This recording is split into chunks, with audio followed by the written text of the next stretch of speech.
Today, and for the first time in more than 50 years, a sitting U.S. president will deliver a speech explaining why he's no longer seeking re-election. President Joe Biden's team says he'll soon get back on the campaign trail with Vice President Kamala Harris. The presumptive Democratic presidential nominee today delivered remarks to historically black sorority Zeta Phi Beta in Indianapolis. In this moment, I believe we face a choice between two different visions for our nation.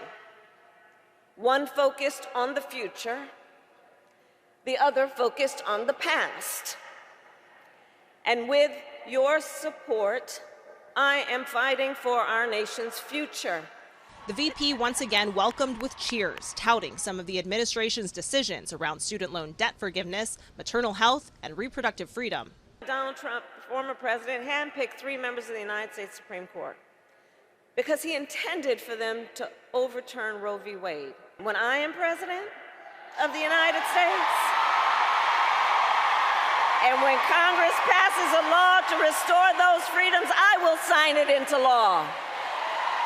Former President Donald Trump today campaigns in battleground North Carolina, his first since President Biden dropped out of the race. Despite the former president's flurry of social media posts suggesting he's frustrated in the change of course, Trump's running mate, Senator J.D. Vance, today insists the campaign is unfazed. The contrast couldn't be clearer, and that hasn't changed. The issues couldn't be clearer, and that hasn't changed. Vance using a familiar pitch to voters with a new target, going after Harris's involvement in the Biden administration. I have people who've worked for me who make good salaries, and they can't afford to buy a house in the Kamala Harris economy.